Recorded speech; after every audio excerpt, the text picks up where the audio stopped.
Hello, everyone. Welcome back to Tooth and Claw Podcast. If this is your first time ever listening to us, stop right now. Turn your phone off. Listen and to what we're about episode 1. to say. Yeah. Turn it back on. Go back, listen to episode 1. Yes. Now turn it off. Short introduction with Tooth and Claw Podcast. 2 of us really love animals. All three of us love sharks. That's true. Yeah, So- let's go with that. I'm a wildlife biologist. Jeff helped me on my black bear project. Yes. And yeah, we talk about animal attacks. And the Black Bear Project, we learned a lot about sharks, too. We did? I guess not. Mainly So- just black bears. Anyway, we're all here together in Montana, so recording in my parents' basement, which is kind of fun. Yeah. That's great. We're having a great Did you guys see that tree on the way up? No, That we one took tree? the other way. Okay. No, the Dr. Seuss Oh, tree. yeah. No, just that one tree that you pointed out that once. That was such a nice tree.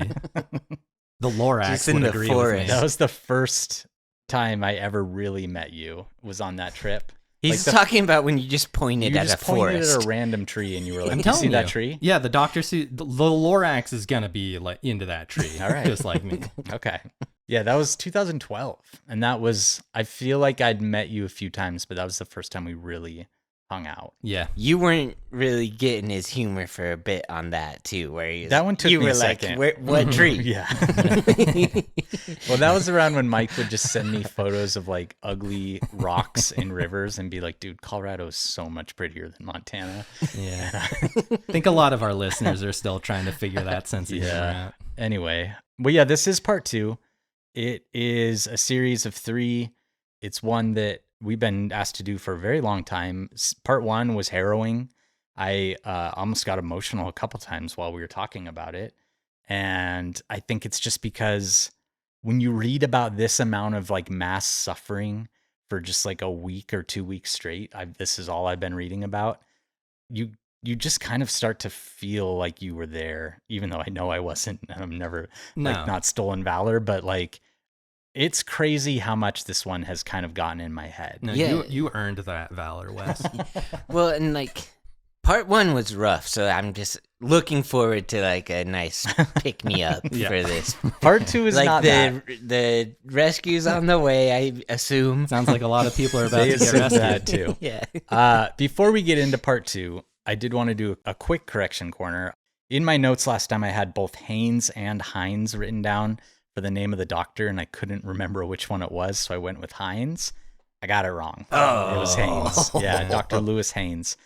The other quick correction I had is in our Sloth Bear episode, I talked about bear's bread, which was that mixture that they made that they sometimes fed to their cubs. I was talking to some of my Sloth Bear colleagues, and they were curious about that because apparently like they didn't really know about that. And I found it online, but I'm gonna put a big question mark on that one. Just to go back. We're not sure if that's a thing. We're gonna look into it some more. Mike, what do you choose to believe? Bear bread? Yes or no? I forget entirely what that was It all was about. like Yes a- or no? Yes. I'll say no. I would lean Okay. no at this point. I'd lean pretty hard Well, no. I'm a gambling man. Well, to start us off, I'm going to go back to the most famous telling of this story ever, which was Quint in Jaws. I'm going to read just a little bit of his monologue, and it's going to give you guys a You're window. reading it. I'm going to read it. Oh, I'm going to good. try and kind of do it a little bit like him, but it's going to be hard. Yeah. Very first light, Chief, sharks come cruising. So we formed ourselves into tight groups. It was kind of like old squares in the battle, like you see on a calendar, like the Battle of Waterloo. And the idea was the shark comes to the nearest man, and that man, he starts pounding and hollering and screaming. And sometimes that shark, he go away, and sometimes he wouldn't go away. Sometimes that shark, he looks right into you, right into your eyes. You know, the thing about a shark is he's got lifeless eyes, black eyes, like a doll's eyes. When he come at you, doesn't seem to be living until he bites you. And then those black eyes roll over white, and then all you hear, that terrible high-pitched screaming. The ocean turns red in spite of all the pounding and the hollering. They come in and they rip you to pieces. All right, that's what we're going to talk about today. I will say, this one, that part of it specifically, I have a hard time with because when you do get close to sharks, they actually have really beautiful eyes. Yeah. It's just You like, think so? I do. Yeah. But they're pretty lifeless. I don't think they're lifeless. Like for fish, How close are you getting? Pretty close. Like Yeah. like a lot of them look completely dark, but then when you get up close, you see like they're blue or they have like. You're saying compared to other fish, their eyes are more full of life. Yeah, I think so. I would agree with that. When we had the great whites swim close up to us in the cage, when they got really close, and forgive me if I'm anthropomorphizing here at all, I kind of sensed almost like Higher intelligence. yeah, a real essence of life behind the eyeballs. Sure. So Quint, we take issue with that. Yeah. That's all we're saying. Right. It was amazing. I He's don't the best. take it. Yeah. I think it works. You think it's perfect? I don't know if perfect's Yeah. what I'm saying, but It's pretty close to perfect. There's a few Yeah. things he gets wrong. Like he said that there was 1,100 people on the boat, and there wasn't 11. There's 1,200. What do you say to that, And Jeff? a couple other things that he got a little bit wrong. well, Anyway, I don't think there's 1,200 exactly. there wasn't. There's 1,190. Yeah, so round down. All right, fair enough. Okay. Where we left off, the Indianapolis had sunk, and roughly 300 men had died in the minutes between the moment the torpedoes hit and the ship disappeared beneath the water. So, for this next section, for part 2, I really struggled with how to tell it because there are so many books with so many good stories about different people that were involved in the tragedy. And I think we would have to do like a 10-part series to really get into the dynamics of everyone that was involved and to go over their individual accounts. So what I settled on is kind of more just giving an overview of what was happening in the water and the different things that were kind of affecting these men as they floated. It's not so much going to be like a story following our characters. It's going to be more like this is what was happening to these men with some little vignettes throughout. I mean, an alpha male would have done the 10-parter. Yeah, well, I guess I'm not an alpha then.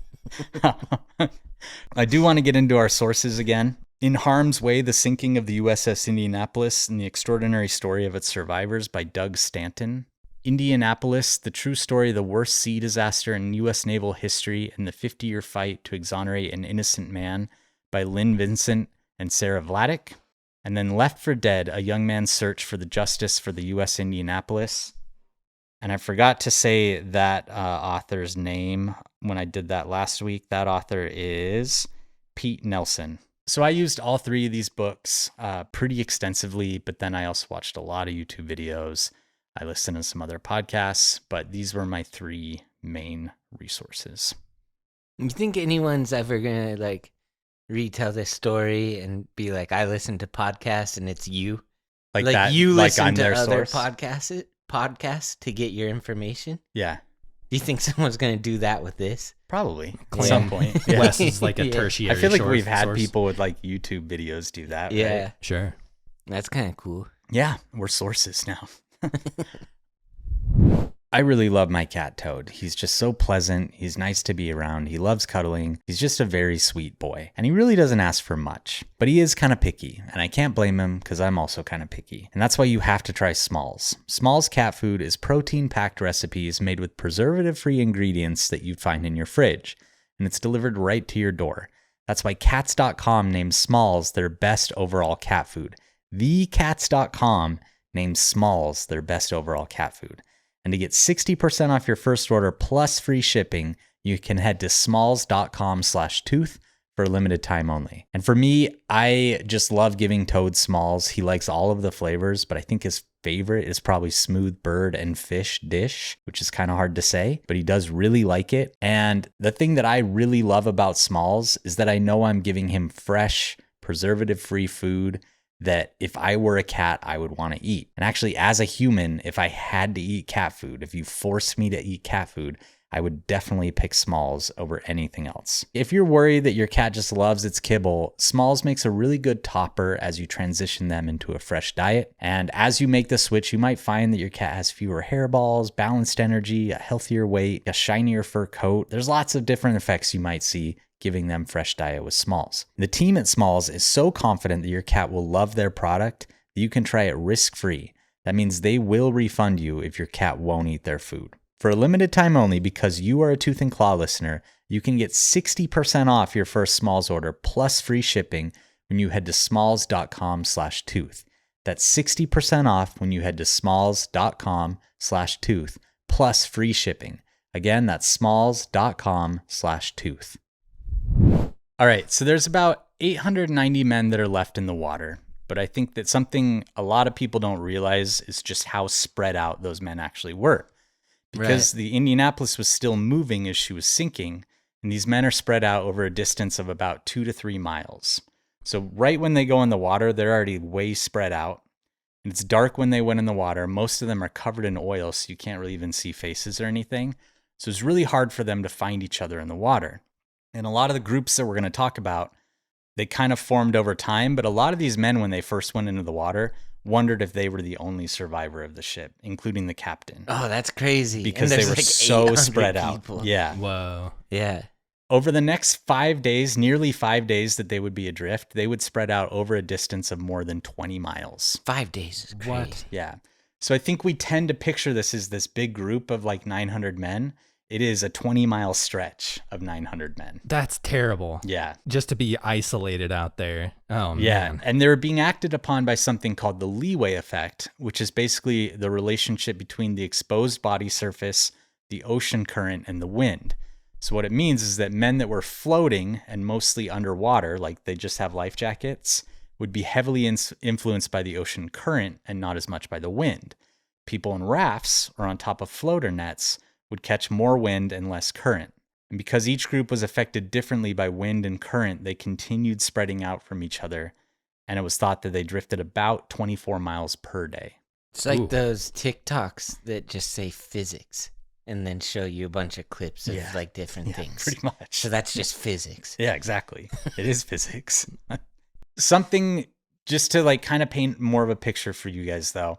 There were some really big groups. Like the group that Dr. Haynes was in was thought to have almost 400 men. So this was like almost half of the men that went in the water were in that group. There's another group that probably had over 200. I'd want to be in the big group. That's what you think, but Oh, you really? actually might be wrong. Yeah.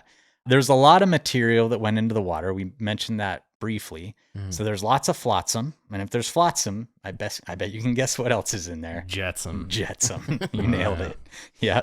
Actually, I learned the difference between that. Flotsam is stuff that comes off of a ship that's sinking, and jetsam is like purposely chucked off a ship. Oh. So like the rafts and stuff that they threw off would be considered jetsam, but everything that just kind of came off would be considered flotsam. So the door in Titanic is flotsam. Mm-hmm. Right. Flotsam. What about when Boba Fett follows the stuff out of the Death Star? I think that would be flotsam, unless they kicked it out on Because it's like purpose. garbage. Oh, but then they it'd be do. jetsam. Okay. This isn't that complicated. No, you're right. Okay. All right. I mentioned that 12 rafts had made it overboard, but not all of them had men in them yet. And then a number of floater nets had made it over as well. These floater nets are essentially just huge rope nets with big corks all over them. So they like float on the surface, and it can hold up to 50 men on top of it. Oh, wow. Yeah. But then when you guys are picturing these rafts, I want you to clear your mind when you're picturing a raft, because this is not the big kind of like Zodiac polyurethane looking raft that you would picture. They are these large balsa wood rectangles with a cargo net in the middle. So it looks like big. Oh, so like you're exposed to the water underneath. Mhm. Yeah. It looks like a bunch of boxes with like canvas over them forming a rectangle. And in the middle, there's just a cargo net. And you would be in like a couple feet of water. Yeah, that doesn't sound great. And then some of them would kind of break out, and you'd be standing like 5 feet in like 5 feet of water. So you're still wet the entire time. And if you're not 5 feet tall, that's going to be problematic. Annoying. Yeah. All right. So Captain McVeigh, like I mentioned, was alone for a long time in the water. Wait, I have a question. Yeah. Sorry. Is there still any threat from the submarine? Yes, they were really worried about the submarine coming back and just opening fire on them. Like, what can they do? They have a mounted machine gun that they could just put on top and, really? and just shoot everyone. Yeah. They were really worried about that Yeah. the first few hours. In fact, they think they saw the submarine pop back up, but it went away. So, Really? Yeah. Change of heart. That's pretty like standard kind of thing in World War II is if you sank someone, you could then have like planes or a submarine or whatever come in and just like Dude. strafe them. Yeah. Yeah. They're pretty worried about that. Captain McVeigh's alone for a long time, but then he finds 2 empty rafts and gradually picks up around a dozen or so other sailors. They were pretty lucky because the rafts had some provisions and some gear in them. Some of these rafts had a little bit of fresh water in wooden casks. I don't think his did, but some of the other ones did. So basically, if you end up in a raft, you were very lucky. Even though you're still in the water, you could like dry out your life jacket. You could put your body on top of these like boxes, and there was often some provisions for these men. The floater nets could fit a lot of men on top of them, but they were really ungainly. If you put too many men, they would sink and everyone would fall off and they'd have to pop back up. Imagine being like the last one getting on too, and everyone's like, sorry, There's a lot of stories of that, of like people pulling rank or people saying like, no, I have or a like kid. pulling out a gun or a knife or whatever and saying like, you can't come on here. The Billy Zane. Yeah, it got a little crazy, people trying to figure out like where to go. But they slowly established these groups, lots of small groups and a couple big ones. The biggest one that I mentioned had roughly half the men in it, as well as Dr. Haynes and Father Conley. And that group was almost exclusively composed of men that were just floating in the water. No rafts, no floater nets. So about 400 men that were just floating. Wow. Yeah. I would have thought the big group had some rafts and stuff. No. So Haynes told these men in this group what he told them to do, and it worked really well, I think, was to get in a big circle and get single file in the water and tie their life jackets kind of to each other, and then wrap your arms around the guy in front of you and lay your head down on the guy behind you. And that way they could like keep somewhat warmer and they could kind of float as a unit. And that way everyone would kind of rely on each other to stay afloat.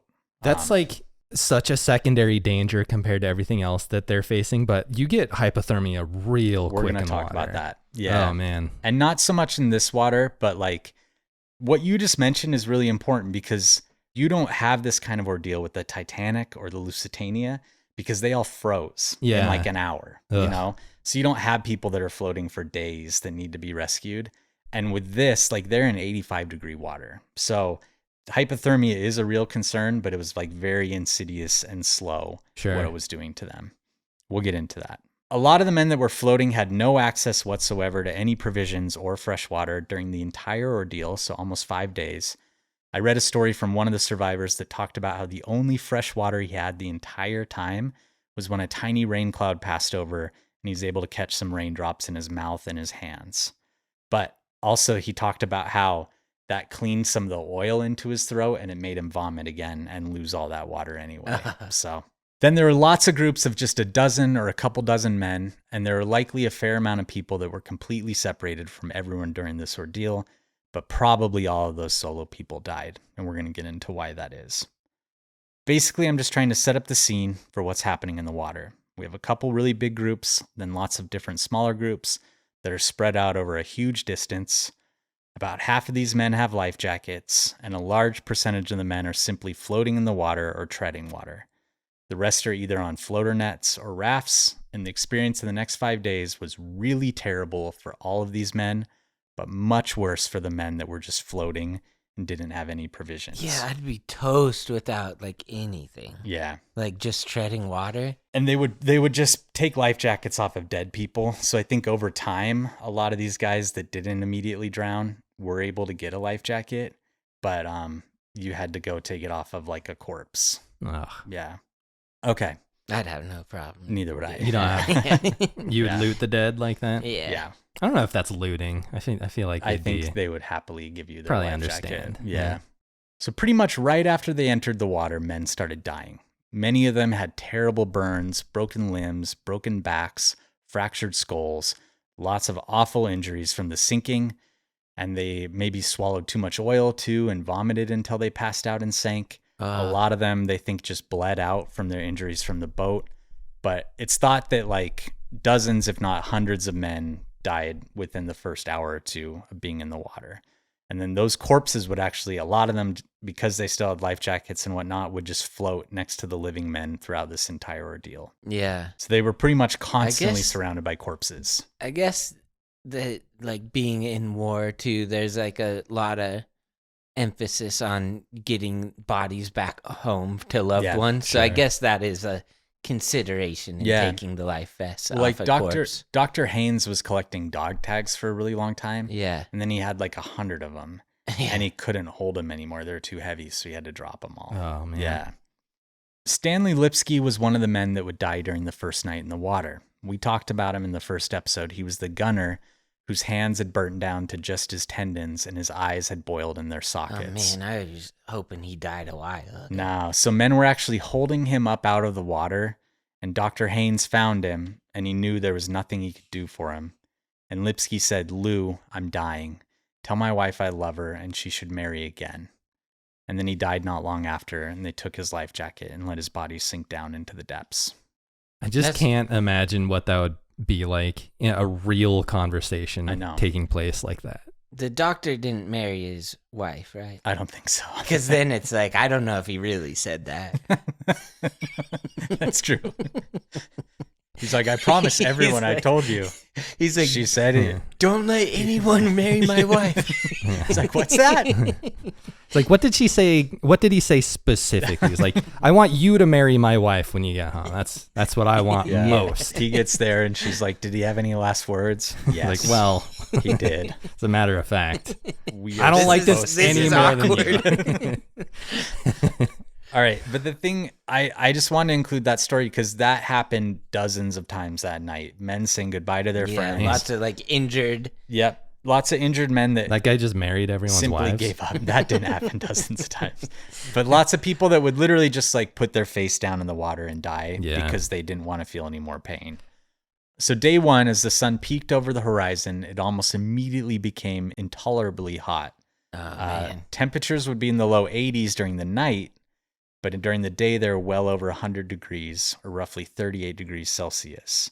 That'd be so hard to like not be able to get any type of shading. Yeah, be awful. I mean, all you can do is like continue to dip down under the water, but like, I will say though that the oil that was covering a lot of these men was suddenly somewhat helpful because it served as I was wondering. Yeah, as a pretty effective sunscreen, and the men that were covered in it were able to avoid some of the terrible sunburn that other people got. And there were even men that would like reapply it because they knew it was helping with the sun. So if you forget your sunscreen, just get some oil out of your car. Yeah, just go get some motor oil and rub it all over life your hack. face. Yeah. Easy life hack. Or if you're like at the Trinity test, just like, oh shoot, I forgot my sunscreen. I'll just put some motor oil on my face. It's like everyone has sunscreen, then just one guy in blackface. And while you bring up the Trinity test, there's something a myth I wanted to dispel really quickly. And it's also, we got a lot of questions kind of about the nuclear part of this. They had dropped off they were done. They had dropped off the bomb components. They knew that the Indianapolis was like out of it. So I think often with this story, we hear this narrative of like, oh, they were on a top secret mission and that's why no one came to help them. That's not at all what it was. Their top secret mission was over. No one came to help them because it got bungled up. Some of the, like on that first day while they're in the water, some of the men that had been in the Radio Shack that had like tried sending out an SOS message were telling everyone around them, listen, that message got out. We saw the needle move. They have a little needle that if the message actually gets transmitted, the needle moves. Yeah. And they all were like, that needle moved. And they knew that they didn't have time to confirm the message or wait for a reply. But because it had gotten out, because there were so many different boats and operating bases and everything that could have picked up their message, they all just assumed that someone would come help them. That people they reached out to didn't assume it was a prank. Yeah. Well, the crazy thing too no is wonder like they went out of business. Not only had their message been received and filed away, but Commander Hashimoto, the guy that sunk them, had also reported to Japanese officials that he sunk an enemy warship in that area, and his message had been intercepted by U.S. codebreakers. No way. But they didn't have a record of any ship being in that area. That's right. Because it had kind of gotten bungled. So when they intercepted that message, they thought that it was just the Japanese trying to draw rescue ships into the area so they could sink them. That's kind of a prank, I guess. That's like a pretty deep prank. Like, let's hope they intercept this message. Mm-hmm. Hoping that well, they knew this was something they would do, and we would do too, is like false messages because you know that code breakers are listening. And so they heard this and they looked and they saw, well, we didn't have a ship in that area, so this is obviously just them trying to get us. No wonder Mike Tyson liked those messenger pigeons. Yeah, those seriously. Guys, they never failed, right?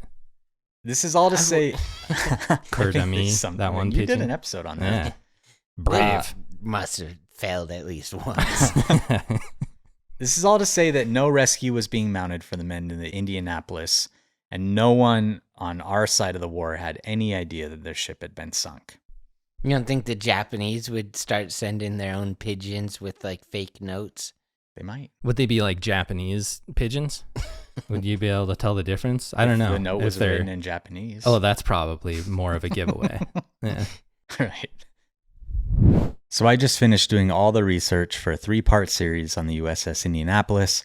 And to be honest with you, it was a lot of work, a lot of stress, and it was kind of hard to let the story go and not think about it. And one thing that's actually really been helping me unwind is Cornbread Hemp CBD gummies. If you're looking for a natural way to relieve aches and discomfort, maybe help yourself sleep a little bit better, the CBD gummies from Cornbread Hemp are formulated to work with your body, not against it. I'm getting a little older. I'm not as young as I once was, but I do care about maintaining my physical wellness, my mental wellness. And for me, having CBD gummies like this are a nice piece of my wellness plan. Cornbread Hemp CBD gummies are made to help you feel better, whether it's stress, discomfort, or just needing a little relaxation. They only use the best part of the hemp plant, the flower, for the purest and most potent CBD, and it's formulated to help relieve discomfort, stress, and sleeplessness. I've been having a hard time sleeping lately. I'd kind of forgotten that I had some of these gummies in the pantry. I took one the other night and it really helped. I did feel a lot calmer. It helped me just kind of chill out and finally fall asleep. Right now, Tooth and Claw listeners can save 30% on their first order. Just head to cornbreadhemp.com/tooth and use code TOOTH at checkout. That's cornbreadhemp.com/tooth and use code TOOTH. As the men floated in the water that first day, they gradually cleared away from the biggest oil slick. Some of them did, and as they did, they got much better visibility into the water below them. They could suddenly see more than 50 feet into beautiful crystalline water, and that gave them a very clear view of the dozens, if not hundreds, of sharks that were now circling in the water beneath the men. All right, let's take a second to talk about these sharks before we keep going with their stories. We mentioned in part 1, and in our conversation with Dan, that there were likely a number of different species that were present as the men are floating in the water. So we have oceanic white tips. I think that's our number one offender here. I shouldn't say offender. I already take that back. That's our number one shark that's probably attending this feast. Yeah. Tiger sharks, silky sharks, short-fin mako sharks, and blue sharks were all likely there. You wouldn't necessarily expect a tiger shark to be there, but some of the descriptions that the men had of one particular massive shark does make you think there was a tiger. Well, Dan was pretty... That's one of the first ones Dan assumed would be there, too, because he said they're like deep water sharks. Mm-hmm. Yeah. They're coastal, but they do go out into pelagic areas. So, yeah. But again, most of the attacks on the living men were likely done in large part by the oceanic white tips, and then maybe a few by tiger sharks. These other sharks like the silkies and the blue sharks, it's possible, but we don't really know. That's the thing. Like what we know is that a lot of men that were bitten or saw people get attacked said that they had a big white fin. So that's why we kind of assume most of them were oceanic white tips. What fin would that belong to? What species of shark? The oceanic white tip. But like, are there any other sharks that match that description? Okay. No, not that would be out there. So there are other white tip sharks, like the white tip reef sharks that we swam with in Galapagos and stuff. Yeah, but they don't attack people. And this is the only one that you would see that has the dorsal fin sticking out of the water with like a big white section on it. Okay. Yeah. If it was a white tip reef sharks, that's such a great frame job by them. Yeah. Like everyone's going to think that's the oceanic white tips, you know? True. Well, do you think a shark would want the notoriety or would want to pass the buck? Yeah, I don't know. Well, I mean, which are doing better right now? The reef ones. So I'd assume you'd want to pass the blame on. There you go. I would say your answer, if you were just like a shark that always kind of wanted to bite a person, and you never had the opportunity, this would have been a good opportunity. Yeah. You could just go up and sneak a little bite and blame it on one of your friends. Right. All you can eat buffet. Yeah. So there's a big range reported when it comes to how many people were killed by sharks from the Indianapolis. And that number is probably somewhere between 30 men and 150 men. Some of the groups that were floating in the water say they never saw a shark attack or even a shark. Oh. And some of the groups had pretty consistent attacks during really the whole ordeal. And most every single interview I watched with these men, and I watched a lot of them, they all talked about sharks. There wasn't any of the interviews that I watched where they're like, no, I didn't see a shark. What group would you want to be in? With the captain and the 2 life Well, I'm rafts. saying like the groups that saw sharks or the groups. Oh, that I'd want to didn't? see sharks. Yeah. Yeah. Okay. Oh yeah. Yeah. Especially if you get rescued and everyone's like, dude, how about those sharks? We And you're saw like, so many what? sharks. Yeah. I didn't see a single shark.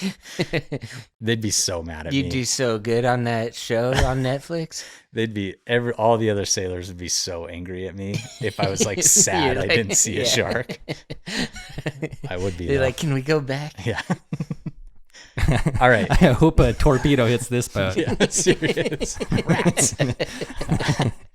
All right. For us to understand why there are so many attacks, though, we really need to understand the behavior of these open water pelagic sharks. Oh, wow. Specifically the oceanic Getting whitetip. in the mind of a shark. A little bit. So pelagic, I keep saying that word, that really just means like deep open water. So when you're like away from the coast and you're in deep water.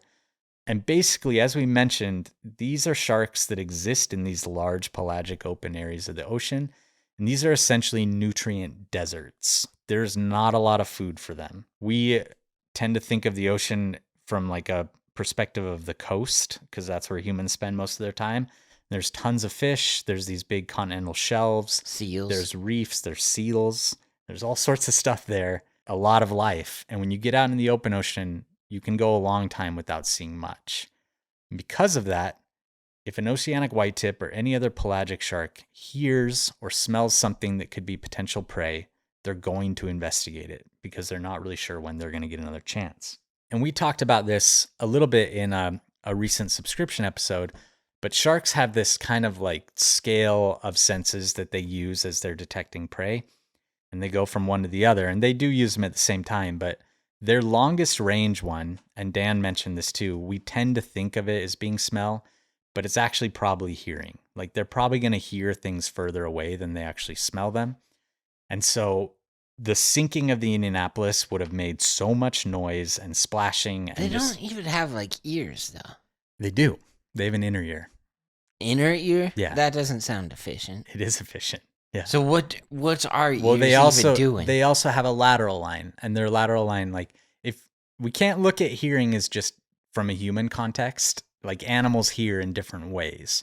So Yeah. like they pick up the tiniest little minute vibrations in the water through their lateral line, and that's a part of their overall like vibrations hearing count system. as Yeah. hearing. Yeah. Hmm.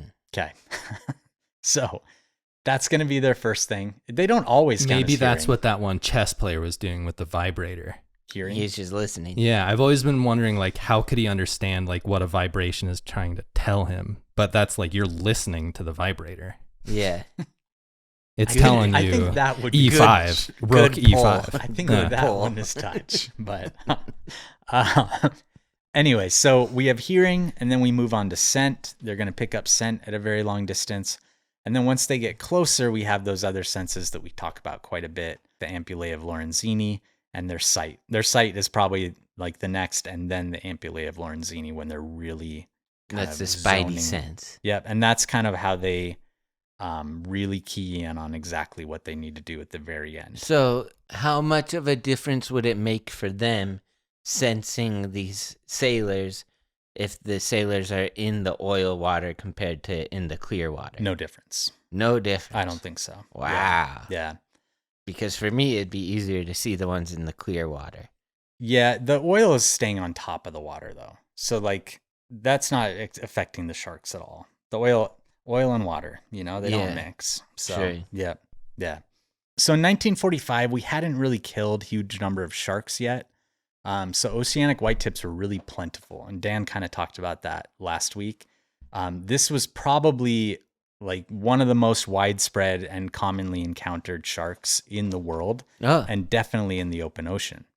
The noises and the smells from the sinking of the ship and this 2-mile-long line of men leaking their body fluids into the water would pretty much bring any oceanic whitetip in a huge radius to the area. yeah. I don't know exactly what that radius is, but pretty far. I think within miles. They're talking. They're not talking.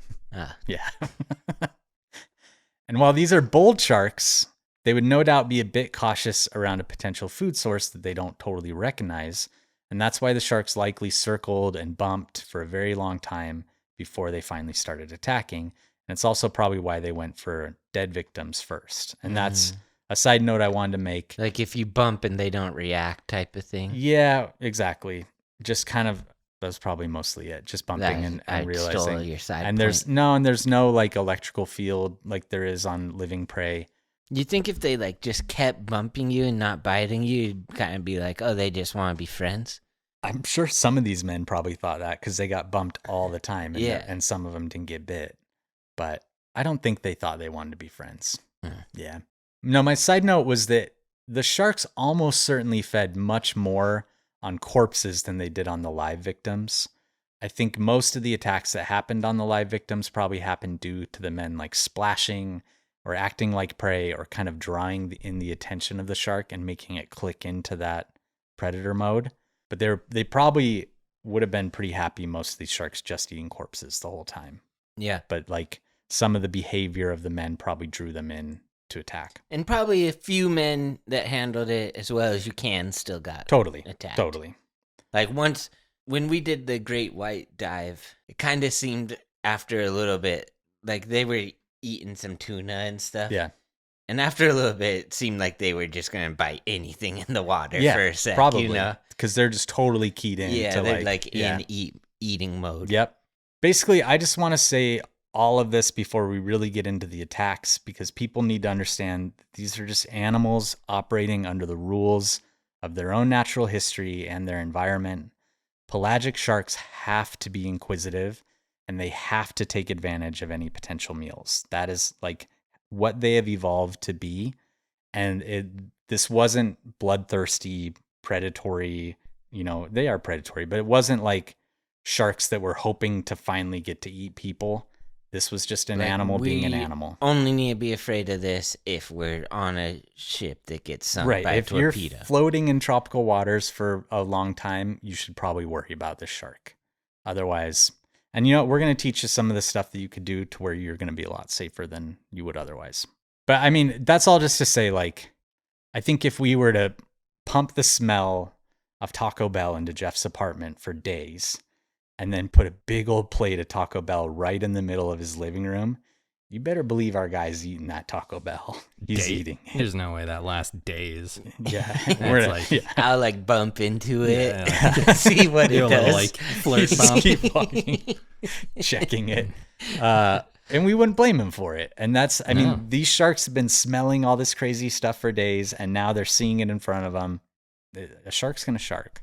Do you think sharks are similar to bears, where something that's extremely calorie dense or like a candy or a sweet, are they going to be super into that, or are they strictly just trying to get meat? I don't think they would be, but I don't know. Okay. I don't know if they have if they throughout their lives have the ability to encounter such a variety of food to where they would kind of know, Yeah. And I think bears are more intelligent too.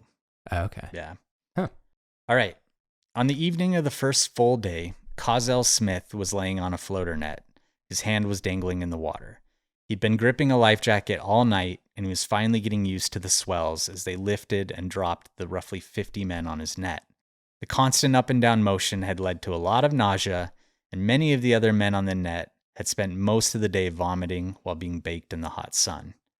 But now in the evening, the temperatures were finally starting to drop a little, and as Cozell Smith dipped his hand in the water, he noticed something concerning. All day long, he had watched as dozens or even hundreds of large sharks circled in the deep water far below their net. And now as the sun was going down, they were suddenly much closer, within a few feet. That would be like if you're seeing a ton of sharks under you and then like the sun Suddenly goes they're down right there. and you can't like see down as far anymore. Mm-hmm. That'd be scary. That could be. And we've always talked about movie. Sharks. When are the two times you don't want to be in the water? Dawn and dusk. They're highly crepuscular. Oh, yeah. There you go. So as he realized this, he started to withdraw his hand from the water. But in that instant, a large oceanic white-tip shark shot through the water and bit into his left hand, ripping him off the net and pulling him underwater. No way. His horrified fellow survivors watched as he was there 1 minute and then immediately gone. He was pulled 10 feet underwater by the shark, which was now shaking its head back and forth trying to separate his hand from his body, and Smith suddenly realized that he was about to be eaten alive underwater by a shark. He held his breath and swung out with his right hand, doing his best to push and hit the shark in an effort to discourage it, but it only intensified the resolve of the shark, and it continued sawing its teeth back and forth on his hand, which now only the bone was keeping it connected to his forearm. But Smith's right hand suddenly caught at something softer as he was like trying to hit the shark than the rest of the shark. He pushed his middle finger in and felt it go deep into something soft. He'd found the eye of the... Oh, okay. For a second, I was like, whoa. As I was reading that, I was like, okay, yeah. He'd found the eye of the shark, and it released its grip and started thrashing around underwater. So he gets back to the surface, and he does his best to swim to the net with his mangled hand. He's holding his left hand up with his right arm.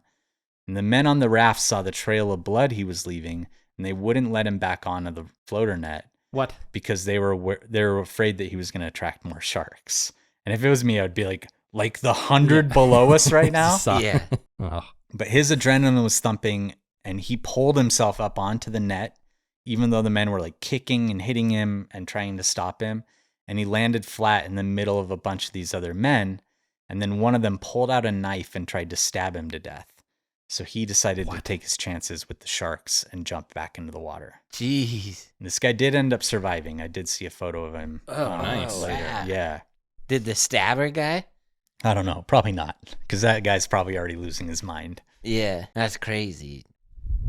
This episode of Tooth and Claw is brought to you by Graza. It's that time of year, whether you're grilling on the deck, chilling at the beach, Graza is your one and only time summertime, never blended, single origin olive oil. I use the Graza extra virgin olive oil all the time. The other day I made a orzo pasta salad and I put some extra virgin olive oil on it and it was so delicious. It's punchy with a vibrant taste. It's delicious. Something I love about Graza is it's only one olive varietal from one region. No mysterious blends. That means a traceable, fresher product without mixing in any lower grade or unknown oils, and you can tell in the taste. I love it for an occasional cook. I love the convenience of the twist spout because you just squeeze it on, close the tap, you're done. So right now you get 10% off your first order on Graza's site. But I personally suggest grabbing the trio. That's all three squeezy bottles, sizzle, frizzle, and drizzle. So you're set for every style of cooking. I use all three all the time. I like to switch it up. So head to Graza.com and use code TOOTH to get 10% off the trio, which includes sizzle, frizzle, and drizzle, and get to cooking your next chef-quality meal. In a nearby group that evening, one of the men watched as a large shark shot straight up through the water column and attacked his friend right next to him. The splash was so large that a small wave broke over him, and he instinctively ducked and closed his eyes to shield them from the spray. And when he opened them back up, his friend was completely gone, life jacket and all.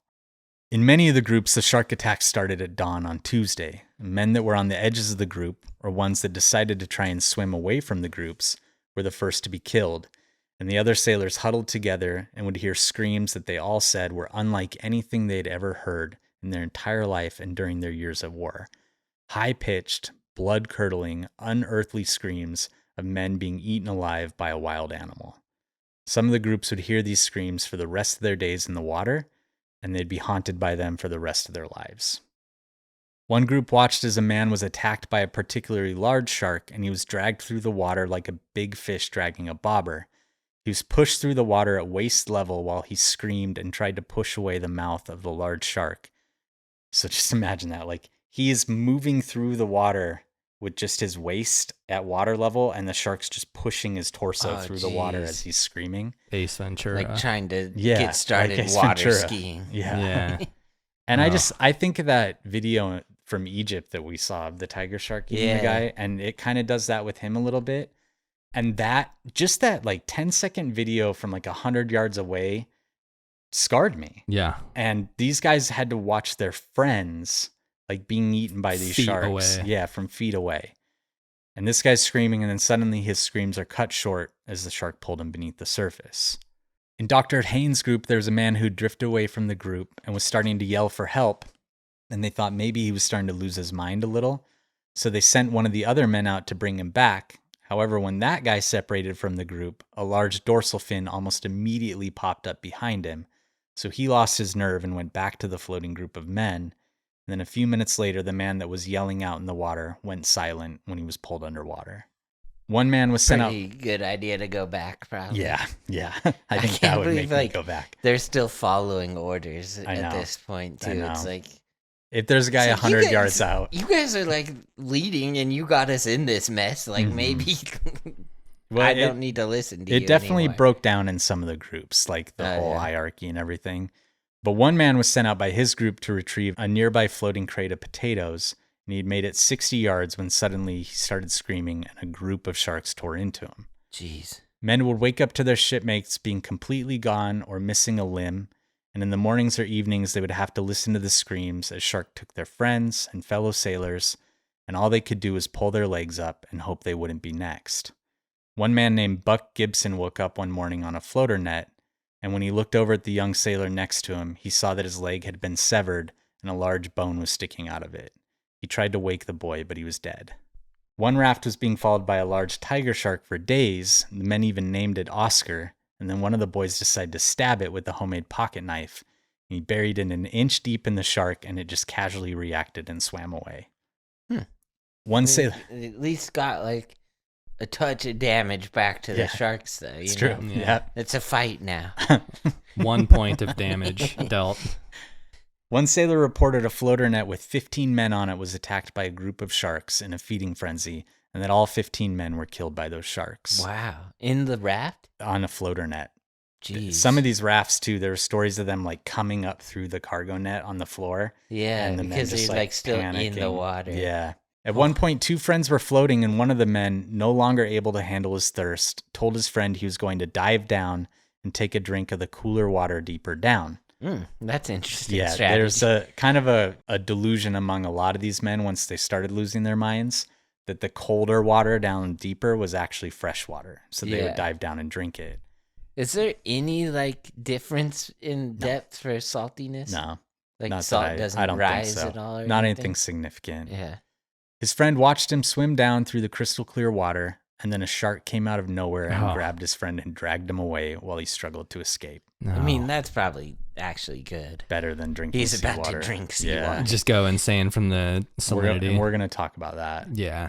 Some men would go crazy or simply give up, and they would swim away from the group and essentially commit suicide by shark.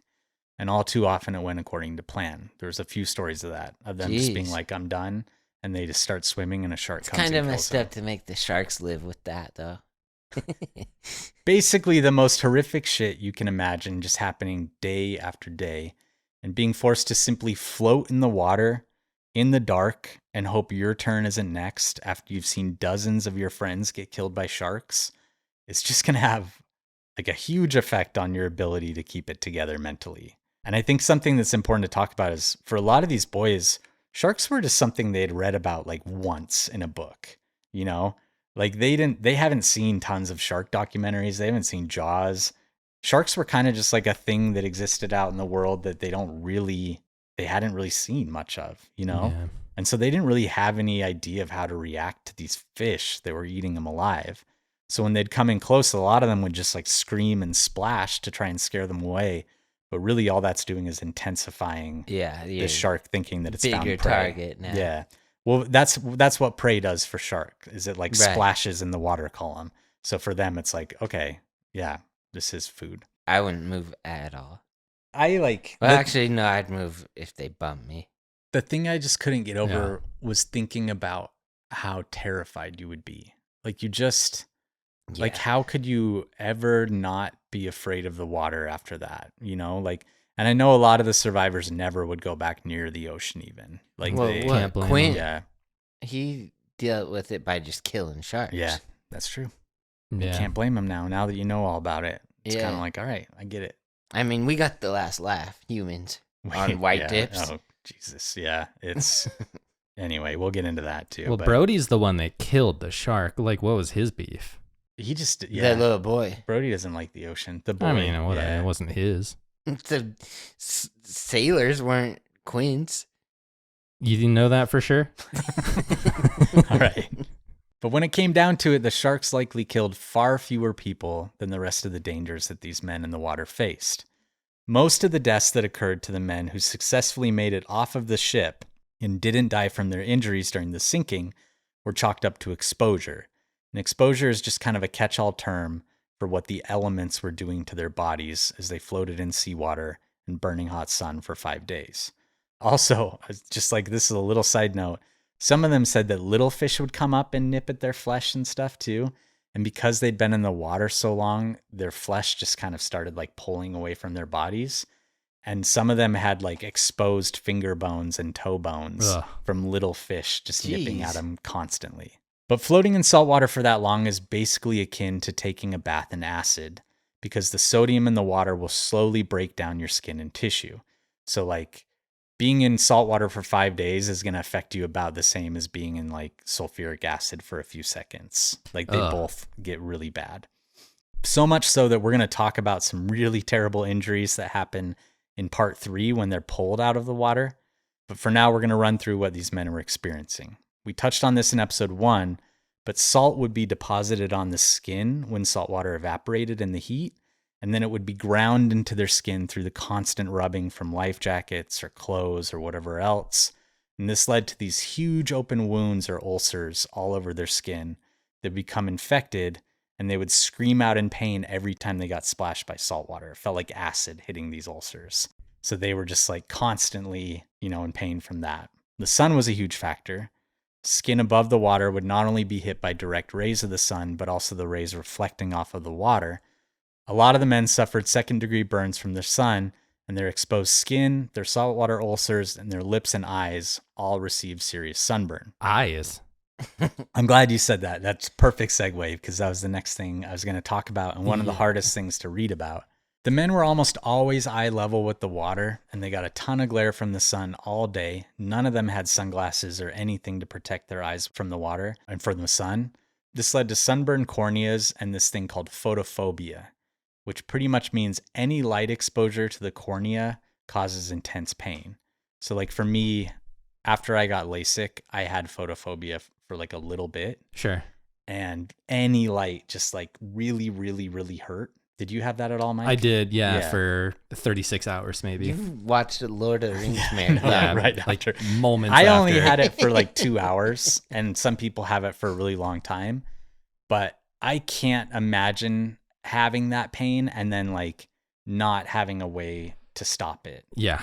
Many men would cut makeshift blindfolds out of their clothes, or they'd place their socks over their eyes to try and block the sun.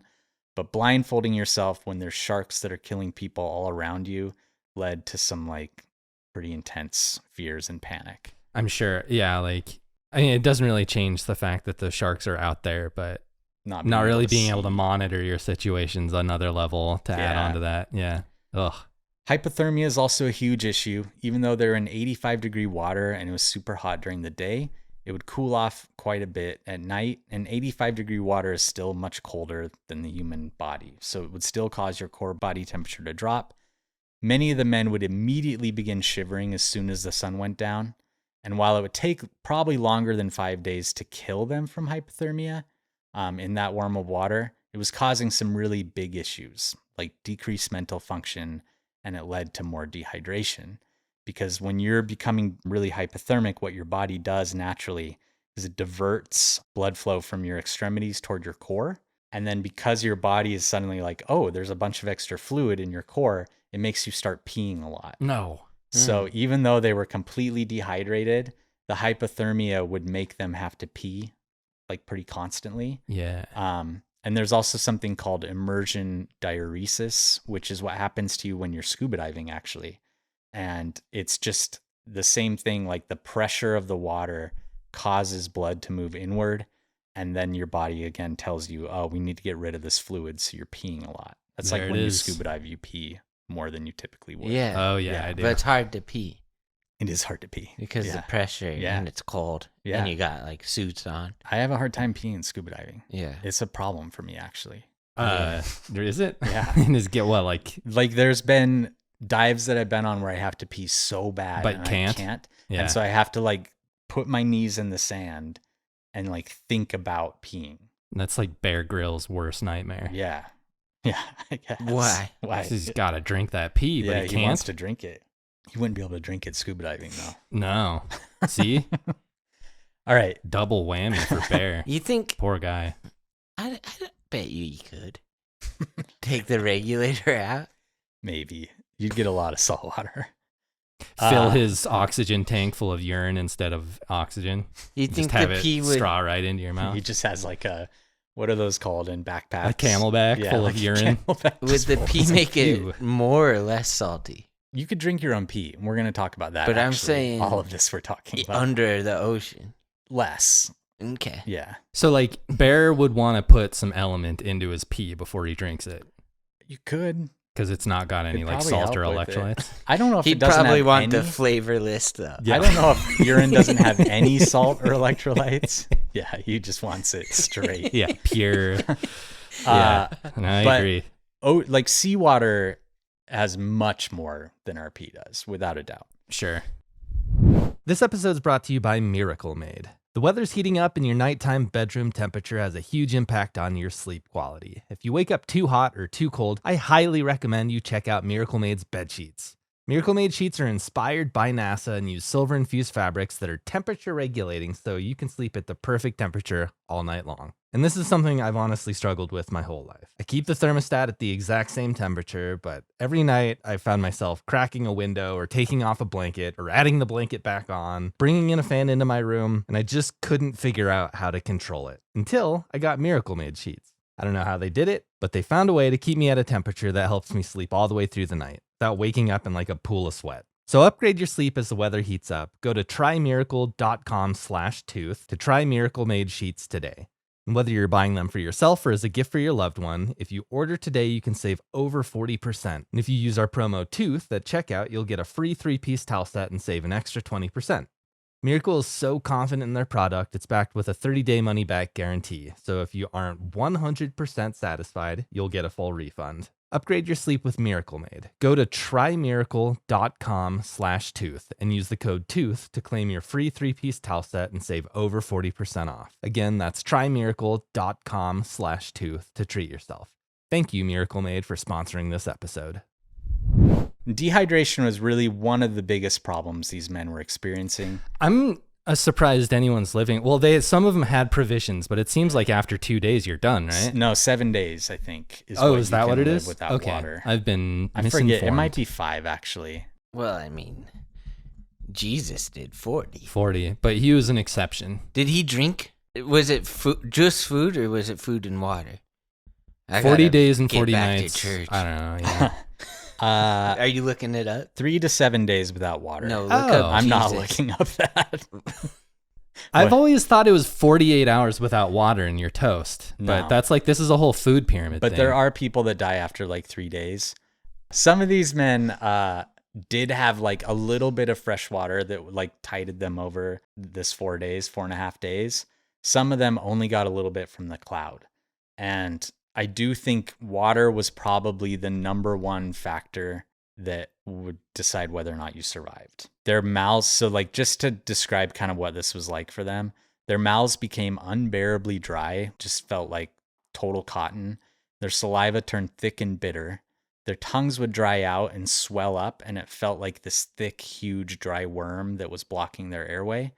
And that would make it... I get that on Adderall. It's the worst. Right, I but like times lick that by my 100. teeth a million times. Yeah, like they had not a drop of moisture in their mouth, so it'd make it impossible to talk, and this feeling of a lump in their throat would make them unconsciously swallow, and that only increased the intensity of the dry mouth. And Oh, like, really? this pain. You're not supposed to swallow with a dry mouth? I just think they just wanted to try and swallow away this lump, but like they didn't have anything to swallow with. You can relate though, Jeff. That's wild. You should write a monologue like Quint. When I was Jeff just takes saying that- Adderall. Yeah. Feeling like your tongue is huge. It sucks. Right. I'm sure. Yeah. Their lips would crack and the skin around their mouths and noses would pull back and shrivel like a corpse. And their kidneys are working overtime to flush toxins. So what kidneys will do in that kind of circumstance is they take water from any place they can get it. And your body essentially starts drinking from itself. So it depletes like water from every other metabolic process. and every cell in your body is just screaming out for water. Dude, the cramps must have been unbelievable. Yeah, they have some terrible, terrible cramps. And your brain needs water too, so being severely dehydrated messes with the electrical activity in your brain and causes a wide range of effects, including poor judgment and hallucinations. So they had a ton of hallucinations. Every book talks about that a lot. They would see islands with dancing girls. They would think that they were like headed to a hotel. That's not too bad. Yeah. Headed to a hotel with a soft bed. And they would start swimming for these things. And then they'd either drown or get killed by sharks as soon as they left the group. Yeah. And sometimes the screaming of the people that swam away would like kind of break the delusion for everyone else. But a common one too is they saw the Indianapolis. And some of the men that saw it said they could see it underwater and that it was fine. And so they would dive down to try and like get into the mess hall to get food and stuff. I mean, they were just completely losing their minds and they would drown. But lots of different hallucinations about anything you can imagine. It is interesting because like you think of the desert as the hardest place to get water, but really it's being stranded in the ocean. Yeah. What if you hallucinated like a shark and that made you stay on the raft? That'd be a pretty useful hallucination. That would be. Or if you hallucinate the shark as a beautiful dancing woman, and then you go. There you go. Dance with the shark. And you stick your finger in its hole or whatever your Wes said earlier. Yeah, the eye. And I will say their hallucinations are going to get a lot worse, and they're going to turn violent. We're going to talk about that in a minute. Oh, shoot. First, we're going to do seawater. So this impaired judgment of just being dehydrated in the first place made a lot of the boys think they could drink seawater. Like I said, some of them thought the cooler water at their feet was something they could drink, or they thought they could hold water in their hands and the salt would evaporate out and then they could drink it. But everyone like that still had their brain was telling them, no, don't do that. Don't do that. And some of them just couldn't stand having like the swollen tongue thing going on anymore. And they just simply put their heads down and started drinking. Now, drinking seawater when you're already that dehydrated is a death sentence. Like, does it feel good for a sec? Yeah, because it like there's liquid. Yeah, you know, like it. Yeah, for sure it does, and that's why a lot of them keep drinking it. Yeah, but it killed every single one of them. Anyone that drank seawater died. It's like pouring gasoline on a fire to try and put it out. I can't believe any of these guys survived. I know. It's unbelievable. The raft guys, though, were in a much better... But that's true. Especially the guys in the water. You said a couple rafts had fresh water, right? A little bit, yeah. When you drink seawater, your cells will literally explode in an effort to give your body extra water, but that's still not enough. Your kidneys start taking water from any possible place, and then you get hypernatremia, which is an excess of salt in the body. And basically any excess water in your entire body and all of your cells will be sacrificed as your kidneys scramble to try and like clean your blood and remove these toxins. So blood vessels will tear, fluid builds up in brains, it causes seizures, cramps, insanity. They vomited uncontrollably, they foamed at the mouth, they died of kidney failure, amongst other things. One survivor was so dehydrated that his eyes bulged from his sockets, and it was impossible for him to close his eyelids around him. Oh. And like he was getting just like sunburn and seawater on his eyes all the time too.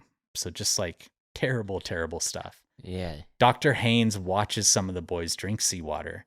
And even after he pleads with them not to, and he sees them experience like severe muscle cramps, intestinal cramps, convulsions, he also watches them foam at the nose.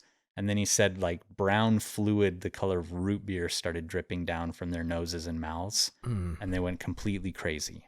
It's just thinking you probably don't have any fluid for tears either. You have nothing. So your eyes are just sandpaper. Oh. Some of them screamed as they clawed at their throats in the desperate need for water. Some of them spun in the water or went into violent fits. All of them eventually either slipped into comas and died, drowned themselves in their mania, or attracted sharks from all the splashing and were torn to pieces. But even men that weren't drinking seawater were completely losing their minds. They would suddenly see their fellow sailors turn into Japanese combatants. They would like be talking to them, and all of a sudden it'd be like they would say a slur. And then they would pull out knives and start stabbing each other. Jeez. So now you got to be worried about like the other people too. Yeah.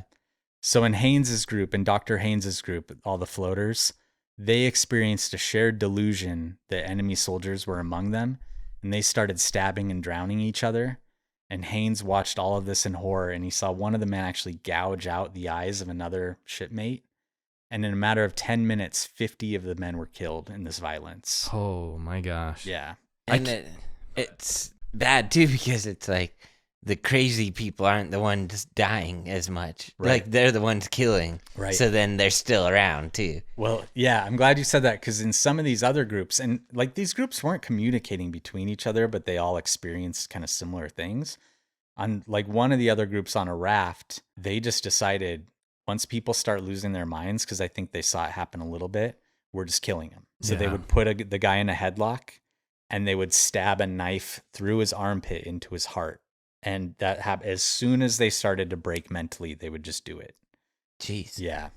So is that the best way to place? That's what they decided was like the best way to do it. In the like armpit? This like most humane way. Yeah. Huh. I don't know. It's just death from every side. Like there's not even your shipmates. You can't even.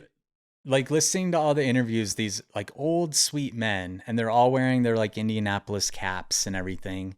They would just be like, yeah, but the sharks would stop, but then we started killing each other, or like, oh, the oil sure did help with the sun, but boy, did it make you vomit. Like everything was bad. Yeah. There was nothing that was good, we're almost done with the suffering. On the last full day in the water, cannibalism was reported, and men watched as sailors cut into the wrists and necks of the dead men in the water and drank their blood to assuage their thirst, which honestly, I would do that. Sure, yeah. The scene had become a complete and total hell, and rescue had to come quick, or every single man in the water would die from one of the dozens or so ways that people were dying. But no rescue had been launched. When the Indianapolis was sunk, their SOS message got out, and they were received in 3 different places. On Leyte, so the island they were sailing to, Commodore Jacob Jacobson, terrible name. I like that name, actually. Was woken up just after midnight, and after he read the SOS message, he pretty much told the people that woke him up, if you get another message, let me know, I'm going back to sleep. Another office received the SOS, and they actually dispatched tugboats to go inspect the site of the sinking. But the guy that dispatched the tugboats, his commanding officer, Norman Gillette, got mad at him that he hadn't been consulted first, and he told the tugboats to come back, even though they were already a third of the way there. Dude, Jeez. Gillette. And another boat on Leyte had heard the message too, but when it was relayed to command, it was ignored. So 3 people heard this message, all 3 of them ignored Mainly it. like the upper people too. Yeah. And this is all going to be really important for part 3. This is pretty much because they never got a confirmation message from the Indianapolis, but there's also other things that went wrong. So furthermore, when the Indianapolis didn't arrive in Leyte, they still marked her as arrived, because there was a lot of traffic and ships were just marked as arrived unless they heard differently. That guy, that's me at that job. Yeah. Like, I'm just like, arrived. There was one guy whose job was actually to physically check to make sure ships were arriving. And when he saw that the Indianapolis hadn't arrived, he marked her as overdue, but everyone just kind of shrugged and assumed that she had been diverted for some reason, or, for whatever reason, she wasn't there. And it would be at least another 5 or 6 days before anyone really noticed her absence. And by then, all of the men in the water would be dead. So as men died from saltwater poisoning, or went crazy and killed each other, or drifted away from the group and were killed by sharks, all of them continued to pray and hope. They pleaded for anyone, to notice them down there in the endless Pacific, for their God to send an angel that would pull them out of hell and send them back to their families. And it just so happened that on Thursday, August 2nd, that very angel was flying toward them in a Lockheed bomber. Oh. And that'll be part 3. Wow. God's got Lockheed bombers on his side. All powerful. No wonder he beat Satan, cast him out. I don't know though. Satan has that submarine. Give us That's that true. Bible. Give us the Bible sound. Yeah, thanks, Bill. All right. You guys have any questions about part 2? Pretty harrowing. Yeah, I didn't I feel like it's important to have heard that story, but yeah. I will say, like, I really recommend these books because in the books you hear about like individuals and their groups and kind of what these individual groups were going through. There's much more of kind of like a narrative because there's characters you've been following the whole book. It's impossible to do that with our time constraints. The books really paint it much better than I did. I kind of just told all the terrible stuff, you know? Sure. Yeah. There's some really good stuff that you left out. There's nothing that good, but there were like moments, you know, where they like joked around with each other or where they kind of were just like, you know, boys in the water. Yeah. But it was pretty terrible. Is there a good reason to believe that this is an isolated incident? Because a lot of ships were getting blown up and sunk, right? In this theater of war. Is there any good reason to believe that there were other attacks, a shark? Oh, there for sure like were. This? Yeah. Really? There for sure were. I think this one though, it's Took the longest to get help. Yeah, the fact that they were floating for so long is what made it so unique, and it was a big ship, you know, where a lot of people went into the water. But I've like just learning about this, I stumbled on a story about another one off the coast of South Africa where 1,000 people went in the water and only like 200 came out. Whoa. And they think the oceanic whitetips took a lot of those people too. And that was during World War II as well. So, yeah. Yeah, I know. I kind of feel like I need something like this to happen to me. Yeah. I hope it doesn't. Just so like I don't take anything for granted. Just so when you're like, if you ever have grandkids, they like look in your eye and they know there's something you're not telling them. Or just like every cup of water I drink, I'll be like, man, remember when I was in the ocean and I didn't have this? Boy, I sure hate this when it's salty. But You don't think your anal cyst helped you appreciate life anymore once you got it removed? It wasn't a cyst. Yeah, what was it? An like anal polyp. Fistula? No, It was a abscess. Abscess and then a fistula. That's right. Oh, yeah, I did have a fistula. Yeah, do you have a new outlook on life? What else do you have in there? No, that's a good point. Maybe I wouldn't Richard have Gere a better outlook. Yeah, I'm just saying. I'm not like, I don't want to. Yeah, Maybe I do that's a want to good call you point. out on Maybe this. that's a good point. Yeah. Good. Yeah. I wouldn't have a better outlook. I don't want this to happen. Exactly. Yeah. I think humans are adaptable in strange ways. Getting serious for a second, I think going back to those older men later in life who did go through this, it's kind of amazing the resiliency that humans can exhibit. Dude, just like hearing them talk about it and seeing that a lot of them like went on to live like normal lives. And I know every generation has its like problems and its issues. I do think that generation was better at just kind of putting stuff behind them. Just kind of being like, this awful thing happened to me. I'm going to have nightmares about it the rest of my life, but I'm not going to let it. I'm not going to talk to a therapist. Yeah. Exactly. Well, can you imagine some of those young soldiers or older soldiers, they lived through the Depression and all of a sudden they're just like, they're born in the Depression, then they get just like drafted into a war, and it's like, I mean, we lived through Y2K. That's true. We did. 9/11. All our calendars rolled over and it was chaos. Your dad had to work a whole year extra or something. That was we don't have to get into that. Also, I do My want to dad's say, a hero. that guy's finger found the shark's eye, just so everyone's clear. You said That's right. I got that mixed All right. up. I apologize. All right, let's move on to our categories. First category, I wanted to ask you guys your favorite survival movie ever, or just like a memorable one too, if you want it just to be a memorable one. It can be a true story, it can be fiction. Feel free to run with it. Yeah, I mean, favorite would probably be Jurassic Park, Right. but we don't need to mention that. And that's every time. loosely a survival movie, I'd say. It is survival. Yeah, They but- survived. Yeah. I would. Some of them. I was thinking Castaway. Yeah, For that's like a great one. It's a good full-on, pick. Yep. Like survival. Maybe my favorite Tom Hanks performance. Yeah. It's Yeah. fun. You know, and just a lot of what ifs. Yeah. That movie makes you so sad when a volleyball floats away from him. You know? Yeah. Like they did a I great was job on mad that. at him Yeah. for not. Me too. You got to swim for that. Yeah. But then I read about it and it's like, oh, okay, he had to let it go. Yeah. Gotta leave Wilson behind or else you'll be a crazy person. You'll be back on in that the real island world. mentally for the rest of your life. Yeah. Mike, what's yours? So another Tom Hanks movie came to mind, Apollo 13. Oh, They're up yeah. there surviving, solving problems. But that got me thinking. I don't know if you're familiar with the show Firefly. Have you seen Firefly, Nathan Fillion? I saw one of the movies. Serenity, I probably. saw Serenity. I never saw the show. The show's still worth watching. It's really, really good. But especially, I think it's like the 8th episode of the only season that ever aired. It's called Out of Gas, and some power converter or something on board goes down.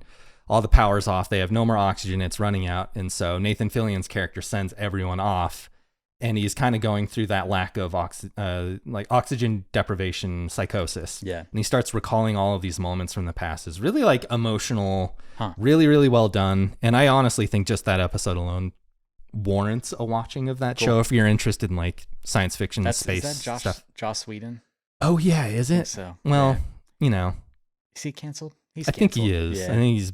I still watch Buffy though. Sure. All right. Dollhouse.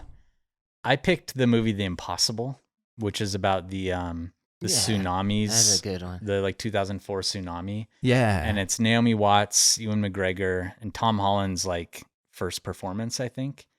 I watched this not that long ago. I think this movie, if I just like needed to cry, like if I felt like it's been a while since I've cried and I just like really want to cry, this would be the movie I'd put on. Because it just has so many scenes that are like tear jerkers where they're finding each other and like getting separated and just like them, just what they had to experience in the water that day and, you know, trying to find each other. I think it's an amazing movie. You know, it's Yeah. another good one. What? USS Indianapolis, Men Men of of Courage. 3 S's on that. Is that like the sequel? We're going to watch that soon. I have not seen it, but okay. What character from Jaws do you relate to the most? And I actually saw in our listener question, someone said, what characters would we be? So this is kind of getting 2 birds with 1 stone. I would say Quint for me. Really? Just because I'm more or less a solitary and sort of a But like irascible character, a little grouchy. when you get in public, you make a scene. I scratch the you, chalkboard. You need all the attention on you. Right. What does he have on the chalkboard when he scratches? Does he just have like Isn't he wrote it a the drawing shark? of a There's shark a drawing eating a of the kid? shark eating someone. That's right. Yeah. Yeah. And Quint. it's so goofy. I love it. Yeah. Who's We need yours? to sell merch of We do. that. We really Of ought that to. exact Yeah. drawing. That would be good. I don't think they'll catch us for that one. No, that's not public domain. Maybe. I would say for me, it's the shark, Jaws. Oh, I relate to the most. okay. You know? Sure. Why? You want to explain? I just really want to eat everyone I see. Okay. Really? You're thinking of that first scene probably most, right? All right. Yeah. Yeah. The first person who I That's the most first. want to eat. Yeah. For I'm some gonna reason, say- she's just so like I'm gonna say Matt Hooper. edible. So he's a biologist, like Dreyfus. yeah, Dreyfus's character. He's kind of like a little wormy in the movie. Like sometimes he's a little too like I'm smart and I Yeah. like know Yeah, he's a what bit I'm of a doing here. weasel. You kind of do that I sometimes. do that though. sometimes. Though. Sure. So yeah, I'll pick him. I wanted to say Martin Brody, but I can never be a cop, and there's a biologist in this movie. I have to kind of say that. That's who I true. am. No, Yeah, you picked the right maybe guy. I should have said Brody, and we could have had the 3 people. The But 3 I'll and the- stand by I like what I that. said. Mm. Yeah. I couldn't give you a great reason besides eating people, though, because that's all the shark does. Speaking of eating people, my next question: would you guys eat someone if you're in this situation? oh, I would, without a doubt. like if I I wouldn't even think twice about it. I'd drink the blood, no question. Yeah. I think that's a mental hurdle. I think eventually I would have But, no like, choice how would you but make? to How like, would you choose your body? Like, would you I'm just choose? trying to get the freshest one. yeah. Like, you would wait for someone to die? Yeah, like the sharks just ripped his leg off, and so I just like squeeze. I kind would- of float over Yeah. to him. I and would be feel like, really bad if they weren't actually quite dead. Yeah, right. yeah. Then it's a problem. Yeah. But if someone's dead, I am thirstier than the human. Like you're on the edge of dying from thirst. You're also super hungry. Yeah, I think I would do it. And That's I don't why think you I would gotta feel bad. take a chomp out of like the earlobe before you really go to like somewhere would real feel- important. Really? Yeah. Because what if they're still alive? They're like, ow, that's my. I feel ouch. like, and this is, we're probably going into way too much detail about this, but there's like some ragged corpses around, I'm sure. Mm. And I would just like grab a handful of that and just eat it. And then I would drink And blood you go, too. yummy. Yeah. Yeah. Anthony. Yeah. See, Hopkins. I don't know. I just think sharks have a really hard time. Mhm. So, So I you don't wouldn't wanna want to take any take of their their food. food. Oh, you could Okay. take a bite. They'll understand. You think? Yeah. All right. Especially if I had a knife. Well, I don't want. This is like weird. Yeah, I it was don't, too I'm much. I'm done Yeah, thinking it's about supposed this. Yeah. All right. So are you guys doing it or no? Yes or no answer? Yes. Okay. Eventually, I feel like I'm gonna. After 4 Have days no is what I choice. said. Yeah. You know what? I really think I just have to be in it to know for right. sure. Okay. But I won't say no. Okay. I've got a would you rather for you guys. Would you rather be lost in the middle of the Amazon rainforest Mm. on a raft in the South Pacific with a week's worth of fresh water and a way to catch water, or in the middle of the Sahara Desert with a week's worth of water and a way to catch water? If you could pick any of those 3 scenarios, what are you picking? Taking the jungle Yeah, I think I am too. feels like the best way to stay out of the sun, and that's gonna be a real problem, Yeah, right? especially for you. And like drinking water. I think Yeah.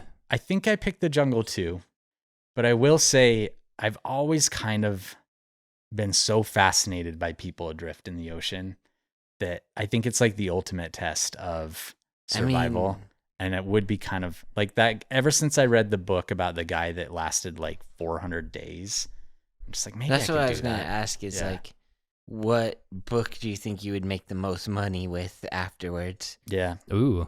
probably not the Sahara. I bet the Amazon or the raft you could. Though. I'd want to make the most money from it as I could. Okay. I So bet the you're- Amazon. Yeah. Yeah. Okay. Because you could just, they all make up that they're like attacked by jaguars and stuff and no one Oh, can do say they? anything. Yeah. Nice. Yeah. Who's gonna refute it? Yeah. You know. Next category. Were Mike and Jeff paying attention? Quick one. Who wants to go first? What's on the line? Oh. We're probably going to see a movie while we're here. The winner, I will buy any one item at the movie. I will pay for your ticket and I will buy you a drink. Ooh. Okay. So it can, like the one item can be like a candy or a popcorn or something like that. You get a drink and you get the movie ticket. That's like $30. Can I get one of those jumbo buckets? You can if you want. Sweet. Yeah. That's How like about- $100. There's a Loser Jaws. has to stand up the entire movie. That's a good. Yeah. I tried doing that once in our Lord of the Rings marathon. You guys got mad. Okay, who's going first? I'll go. Mike. Roughly how many people went into the water after the sinking of the ship? 900. Correct. Jeff. Roughly how many of the men had life jackets when they went into the water? Wasn't it 40% or 300? No. Mike, do you want to steal? 150. Half. Roughly Oh. half. I was gonna say half. Doggone. Mike, what was the name of the island where the USS Indianapolis was supposed to arrive? Lady. Correct. I didn't think you'd get that one. Good job. Jeff, name 3 species of shark that likely showed up. Tiger shark, Yep. blue shark, Yep. oceanic white tip, Good job. Okay. and Going for a bonus? Ooh, this is a bonus point. Will you give him a bonus point if he gets It's- it? I mean, oh man, I forgot it. if you can do it in 5 seconds, I'll give you a bonus forgot point. it. Okay, never mind. All right. The other ones I said were silky and shortfin mako. I was gonna say mako, but it didn't sound. All right. So we're 2-1 right now. Mike, what is hypernatremia? Too much salt. Correct. Jeff, what is photophobia? Hold on, I know. Oh, you just said too much salt. Yeah, photophobia. Photophobia is when your eyes hurt from the light. Yes. Yeah, nice. Okay. Mike, in what year was Jaws released? 1974. Jeff, would you like to steal? 1975. Correct. Really? I'm pretty sure. How am I wrong about that? I'm going to I double had check. Am I no dumb? idea. Jaws. Oh my gosh. release. I think you're Yeah, right. because the 50th anniversary is this Yeah, year. you're right. Yeah. I'm a Okay, real. we're tied up. I'm a dork. Jeff, in what year was the Indianapolis sunk? What year did this story happen? Mm-hmm. Well, it was World War II. Okay. 1948. Mike, do you want to steal? 45. Correct. Okay, so we're going into the last question with Mike. Do you know what's crazy? 4, So Jeff Jaws 3, was made 30 years after this event took place. and We're 50 years away from Jaws. What the heck? Yeah. I don't like that. All right. Mike, what is the last name of the Japanese commander that sunk the Indianapolis? Hashimoto. Wow. He's so good with like any Japanese. That's 5 points. It's Jeff. Incredible how much, like in an anime, he'll know every character and their like dad's name. You're like, you might think you're making me sound like smart or cool. You're doing the opposite. You're making me sound like a huge I remember nerd when we right would now. play like Super Smash Brothers and he'd be like, oh, it's Dichusu. Oh, neat. How many like sumo wrestlers could you name? Right now, just By off the top of name. my head. Yeah. Not many. I don't know. Okay. I didn't really study their names very much. All right, Me and Brent liked Kaio. He's doing real bad right now, though. We're 5-3.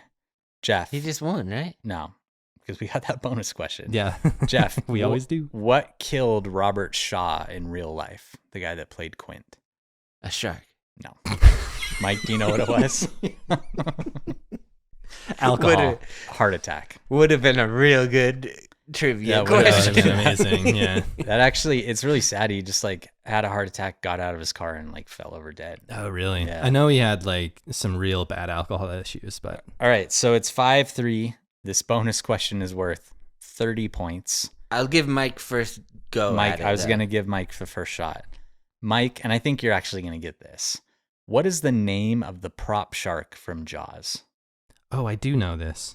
Bruce. Correct. Oh, Okay. I owe you. I'm getting a huge Movie. bucket. That's Wes. fine. They have a Jaws 50th anniversary cup right now. Do they? You should definitely get I'm that. gonna probably what I stand should up in get. front of you. Wow. No, that's fair. All right, let's do some listener questions. I've got a few. We asked for some specific ones. Hey, that's my job. Okay. Favorite. This one's from Piper Wright. Favorite boat. You guys got a favorite boat? Titanic. Black Pearl. Titanic's your favorite. Black Pearl. I think so. I think for me, it's the Galaxy Diver too.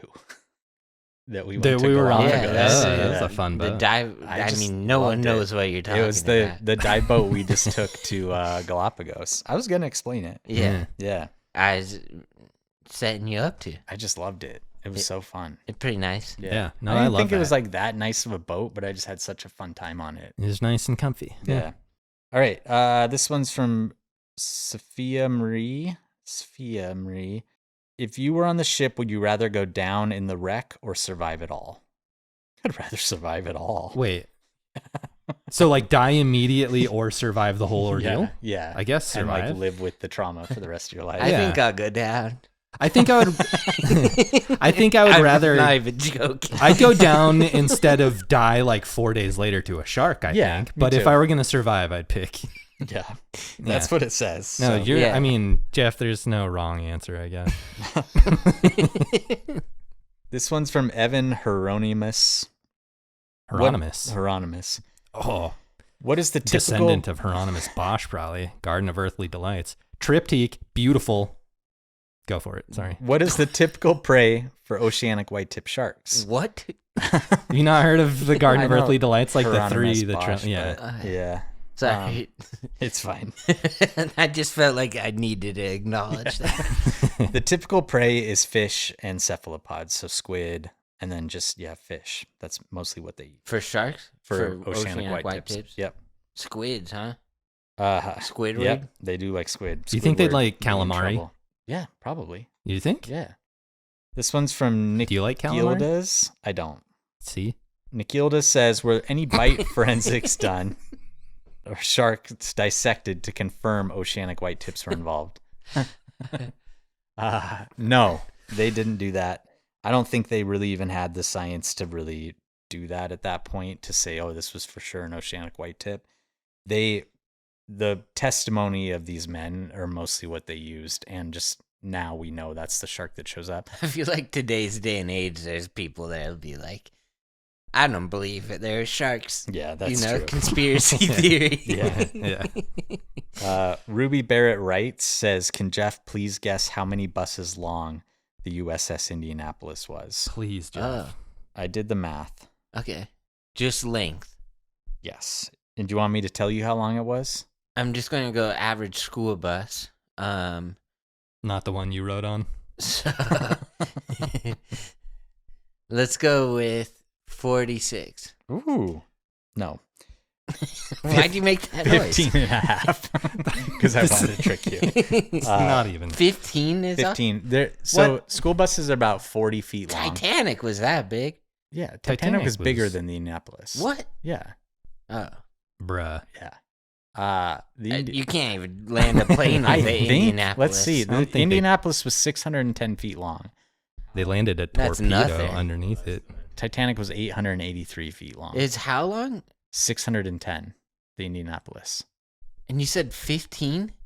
So each bus is like 50 feet? That's Each bus is 40. Each bus is on average. Buses are like 30 feet. No, I looked it up. On average, they're between 35 and 45 feet. So I did 40. Okay. All right. This one's from Sarah Betas. If you had to be eaten by a shark, what species would you prefer eats you? I'm just going great white, so it's quick. That's going to be the quickest. I think I'll go with a guitar shark. A guitar shark. Have they ever eaten anyone? I don't think so. So that'd be a first. Yeah, you would be. You could write that book. Well, I you'd be could. dead. Yeah. Whale shark? Yeah, you'd be And the then first there, too. Just get regurgitated? Since they're probably not like chewing me up. No, right? I like that pick. Yeah. Uh, All right. This one's from Midsize Sedan, and Midsize Sedan 01. I wanted to It's a include good this one. username. Yeah. yeah, I like that. Because we've gotten this question a lot lately. So there's a documentary on Netflix right now called Shark Whisper. It's about Ocean Ramsey and Juan sharks.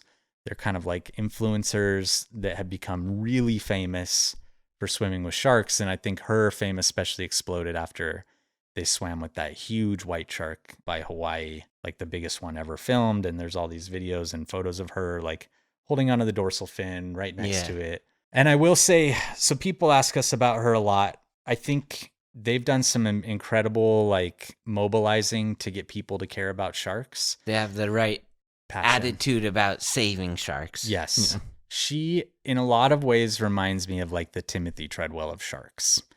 Like asking for it.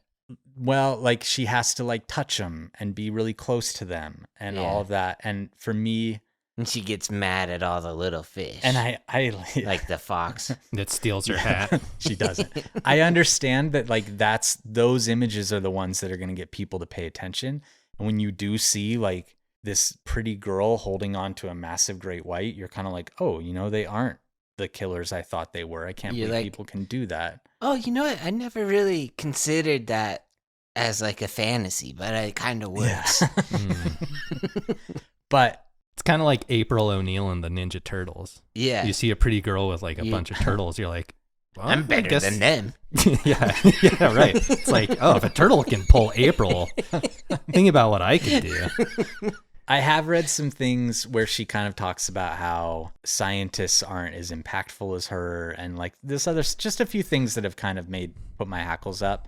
And then the touching and stuff is, I think, a little strange, but that's how I feel. Good intentions, but you know what the road to hell is paved with. We're right? not going to tell you how to feel, I think she will do more good for sharks than I could ever hope to in my entire life. Unless she gets eaten. Then, yeah, maybe not. Then they'll kill a bunch of sharks. They might. And we bring this up sometimes, but it's not so dissimilar from what Steve Irwin is doing. And he's a hero of all three of ours. Yeah, totally. Yeah. It does. I think in our modern age, it's hard to not see it as grifting sometimes. Sure. But, I mean, we need more women in that male-dominated area of grifting. I will say there are a lot of women it's overrepresented by males right now. I think it's good to have a few female Steve Irwins, And she's not a scientist, but there are actually like a lot of women that have gotten into shark science. I think it's an area of like wildlife science that has been very open to like having many more women scientists, which I think is great. Yeah. All right. Quick thing about conservation. So we talked about this with Dan a little bit, but oceanic whitetips are IUCN critically endangered. They're on the endangered species list as threatened. They have lost, we think, probably up to 98% of their population over the last 30 years. Wow. So this used to Not be good. a very common shark, but the problem is they are a shark that really likes to hang out at the surface. And so pretty much every method of catching fish could potentially catch these sharks. They're so inquisitive that they'll actually approach boats and stuff. They just get caught a lot by a lot of different types of fishing. It's kind of messed up too, because they really helped out the Japanese in World War II. And I think Japan's one of the worst offenders for killing sharks. Betrayal. Their names, actually, the Japanese name for oceanic whitetip, they don't love these sharks. So they're caught globally as targets and as bycatch. They've been really popular for the finning industry because they have really big fins. They were once the most abundant pelagic shark species in tropical seas worldwide, but now they're rare in some regions. Like I said, the estimate is that they've undergone a reduction of 98%. That sucks. Which is pretty crazy. So super sad. When Jeff mentioned earlier, we do a lot worse to them. We definitely do. And we've talked about this before, just in the time that you guys have been listening to this podcast, something like 12,000 sharks have been killed. So man. It's pretty They won the crazy. battle, we're winning the war. We are devastating them in the war. All right, so that is kind of a depressing note to end this on, but we're going to be back on part 3, and part 3 is about rescue. So, well, good job, Wes. Thanks. I'm enjoying this one. Good. I'm glad you guys are liking it. Everyone out there, if you're liking it and you want more, the 3 of us are together right now, and we're actually going to watch that Nicolas Cage movie together and do a review. So if you want to hear us review USS Indianapolis, Men of Courage, subscribe to the Patreon. You'll get a lot. It's not just that you get. There's you a lot get a lot of other a stuff lot of on other there stuff. too. And also, Mike just put together a music bracket of our listeners voted on Patreon and Discord. Yeah. And then we're going to put together our own afterwards too. So yeah, we got a lot of bonus and supplementary content. you know what? Sign up, try us out, cancel if you don't like it. Exactly. Right. Yeah. But I've heard from people that have done that and just forgot to cancel. So Well, don't do that. Set a reminder. Get rocket money. so That's how we get you. Yeah. And just a personal plea too. 3 more male grifters. Eesh. A personal plea. I've put a lot of time into this one. I can't think of anything else. And if you guys are enjoying it, share it. You can't think of a single other thing. I can't think of some other things. Yeah, Okay. Sorry to call me on. I'm sorry. I just drinking too much Yeah, salt water. busted. No, but I'm just saying, if you guys are enjoying the series, share it. Share it with your friends. Post it on your story. Let people know about it. Because that's really the main way that Tooth and Claw has grown, has been through word of mouth. So we really appreciate it. And if you guys are enjoying this one specifically, let people know. And to your credit, I asked you for your 16 favorite songs to put into our bracket today. Yeah.